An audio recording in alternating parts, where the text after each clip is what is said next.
कृष्ण कृष्ण महाबाहो पिता ते पितृवत्सला वदब्वा परिता शाल्वेन सौनिकेन यथा पशु। श्रीमद्भागवत महापुराणाय दशमस्कन्धाय अष्टसप्तदशाध्याय। शुक उवाच शिशुपालस्य साल्वस्य पौण्ड्रक्यस्यापि दुर्मति परलोकगतानां च कुर्वनं परोक्ष सौम्यहृदम् एक प्रदाति संखितोपगदा पाणि प्रकम्प्य न पदाभ्यामिमां महाराज मासत्तो व्यदृशत। सुखदेव गोस्वामी ने कहा, अन्य लोगों को गए शिशुपाल, शाल्व तथा पौंड्रक के प्रति मैत्री भाव होने से दुष्ट दंतवक्र बहुत ही क्रुद्ध होकर युद्धभूमि में आया। हे राजन, एकदम अकेला पैदल एवं हाथ में गदा लिए उस बलशाली योद्धा ने अपने पदचाप से पृथ्वी को हिला दी। दंतवक्र को पास आते देखकर भगवान श्री कृष्ण ने तुरंत अपनी गदा उठा ली। वे अपने रथ से नीचे कूद पड़े और आगे बढ़ रहे। अपने प्रतिद्वंदी को रोका जिस तरह तट समुद्र को रोके रहता है। अपनी गदा उठाते ही हुए कुरूप से के दुर्मद राजा ने भगवान मुकुंद से कहा, अहो भाग्य कि तुम आज मेरे समक्ष आए हो। हे कृष्ण, तुम मेरे भाई हो, किंतु तुमने मेरे मित्रों के साथ हिंसा की है। अब मुझे भी मार डालना चाहते हो। इसलिए रे मूर्ख, मैं तुम्हें अपने वज्र सरीखी गदा से मार डालूंगा। हे बुद्धिमान, हे बुद्धिहीन, अपने मित्रों का कृतज्ञ मैं तुम्हें मारकर तब उनके ऋण से उरीन हो जाऊंगा। संबंधी के रूप में तुम मेरे शरीर के भीतर की किसी रोग की तरह प्रचंड शत्रु हो। इस तरह कटु वचनों से श्री कृष्ण को उत्पीड़ित करने का प्रयास करते हुए जिस तरह किसी हाथी को तेज अंकुश चुभाया जा रहा हो, दंतवक्र ने अपनी गदा से श्री भगवान के सिर पर आघात किया और शेर की तरह गर्जना की। यद्यपि दंतवक्र की गदा से उन पर आघात हुआ, फिर भी यदुओं के उद्धारक भगवान श्री कृष्ण युद्धस्थल में अपने स्थान से रंच मात्र भी नहीं हिले। प्रत्युत अपनी भारी कौमादिकी गदा से उन्होंने दंतावक्र की छाती के बीचों बीच प्रहार किया। गदा के प्रहार से दंतवक्र का हृदय छिन्न हो गया, जिससे वह रुधिर बमन करने लगा और निर्जीव होकर भूमि पर गिर गया। उसके बाल बिखर गए और उसकी भुजाएं और पांव बिखर गए। हे राजन, तब उस असुर से एक सूक्ष्म अद्भुत प्रकाश की चिंगारी सबके देखते देखते निकली और श्री कृष्ण में प्रवेश कर गई। उसी तरह जब शिशुपाल मारा गया था, लेकिन तभी दंतवक्र का भाई विदुरथ अपने भाई की मृत्यु के शोक में डूबा और गहरी सांस लेता हुआ आया और अपने हाथ में तलवार तथा ढाल लिए हुए था। वह भी श्री भगवान को मार डालना चाहता था।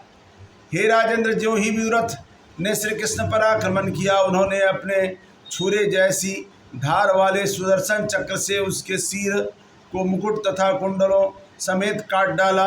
सालो तथा उसके सौभयान के साथ साथ दंतवक्र तथा उसके छोटे भाई को, जो सब किसी अन्य प्रतिद्वंदी के प्रत्यक्ष अजेय थे, इस तरह विनष्ट करने के बाद देवताओं, मनुष्यों, ऋषियों, सिद्धों, गंधर्वों, विद्याधरों, महोरगों के अतिरिक्त अप्सराओं, पीतरों, यक्षों, किन्नरों तथा चारणों ने श्री भगवान की प्रशंसा की। जब ये सब उनका यश गान कर रहे थे और उन पर फूल बरसा रहे थे, तब श्री भगवान गणमान्य वृष्णियों के साथ उत्साहपूर्वक सजाई हुई अपनी राजधानी में प्रविष्ट हुए। एवं योगेश्वरा कृष्ण भगवान जगदीश्वरा इत्ते पशुदृष्टिनाम निर्जितो जय तीतिशा। इस तरह समस्त योग शक्ति के स्वामी तथा ब्रह्मांड के स्वामी पूर्ण पुरुषोत्तम भगवान श्री कृष्ण सदैव विजयी होते हैं। एकमात्र पार्श्विक दृष्टि वाले ही यह सोचते हैं कि कभी कभी उनकी हार होती होगी।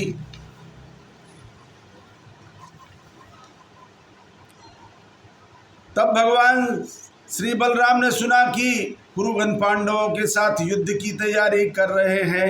तटस्थ होने के कारण वे तीर्थ स्थानों में स्नान के लिए जाने का बहाना करके वहां से कूच कर गए।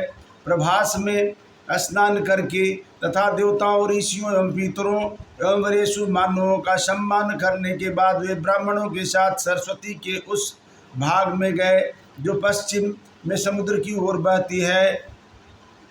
भगवान बलराम ने विशाल बिंदु, सरस सरोवर, त्रिकूप, सुदर्शन, विशाल ब्रह्म तीर्थ, चक्र तीर्थ तथा पूर्व की ओर बहती सरस्वती को देखा। हे भारत, वे यमुना तथा गंगा नदियों के तटवर्ती सारे तीर्थ स्थानों में गए। वे नैमिषारण्य आए जहाँ ऋषिगण बृहद यज्ञ संपन्न कर रहे थे।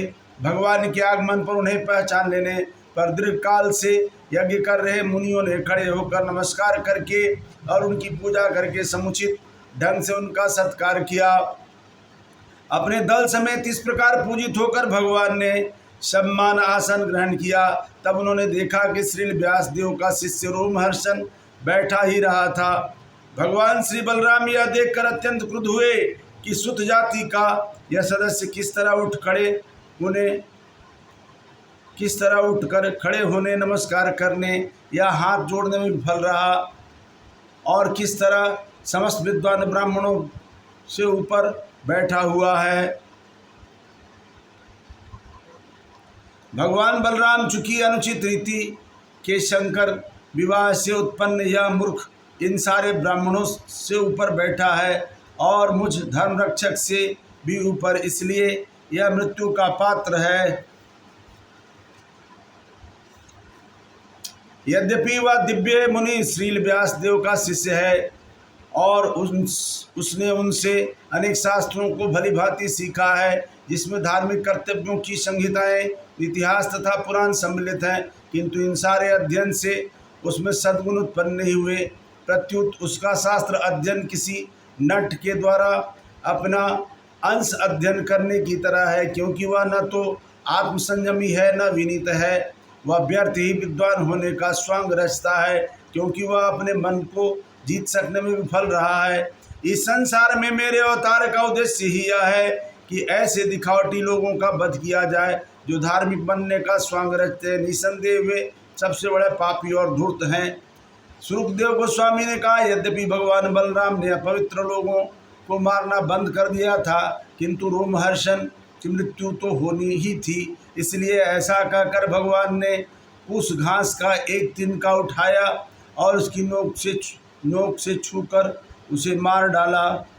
सारे मुनि अत्यंत कातरता से हाय हाय कहकर चिल्ला पड़े। उन्होंने भगवान शंकर से कहा, हे प्रभु, आपने यह एक अधार्मिक कृत्य किया। हे यदुओं के प्रिय, हमने उसे आध्यात्मिक गुरु का आसन प्रदान किया था और जब तक यह सत्र चलता है तब तक उसे दीर्घायु के लिए एवं भौतिक पीड़ा से मुक्ति के लिए वचन दिया था। आपने अनजाने में एक ब्राह्मण का वध कर दिया। हे योगेश्वर, निसंदेह शास्त्रों का आदेश भी आपको आज्ञा नहीं दे सकते, किंतु यदि आप स्वेच्छा से ब्राह्मण के इस वध के लिए संशुद्धि कर लेंगे तो हे सारे जगत के शुद्धिकर्ता, सामान्य लोग आपके उदाहरण से अत्यधिक लाभान्वित होंगे। भगवान ने कहा, मैं इस हत्या के लिए अवश्य ही प्रायश्चित करूंगा, क्योंकि मैं सामान्य लोगों के प्रति दया दिखाना चाहता हूं। इसलिए कृपा करके मुझे जो कुछ अनुष्ठान सर्वप्रथम करना हो उसका निर्धारण करें। हे मुनियों, कुछ कहिए तो। आपने उसे जो दीर्घायु शक्ति तथा इंद्रिय शक्ति के लिए वचन दिए थे, मैं उसे पूरा करवा दूंगा। ऋषियों ने कहा, हे राम, आप ऐसा करें, आपकी तथा आपके कुश अस्त्र की शक्ति एवं साथ ही हमारा वचन तथा रोमहर्षण की आयु ये सभी बनी रहे। भगवान ने कहा, वेद हमें उपदेश देते हैं कि मनुष्य का आत्मा ही पुत्र के रूप में पुनः जन्म लेता है। इस तरह रोमहर्षण के पुत्र पुराणों का वक्ता बने और दीर्घायु प्रबल इंद्रियों के बल से युक्त हों। कि किम व कामो मुनिश्रेष्ठा कुताहम कारणावथ। हे मुनिश्रेष्ठों, कृपया आप मुझे अपनी इच्छा बतला दे, मैं उसे अवश्य ही पूरी करूँगा। और हे बुद्धिमान आत्माओं, मेरे लिए समुचित प्रायश्चित की भली भांति निर्धारण कर दे, क्योंकि मैं यह नहीं जानता कि वह क्या हो सकता है।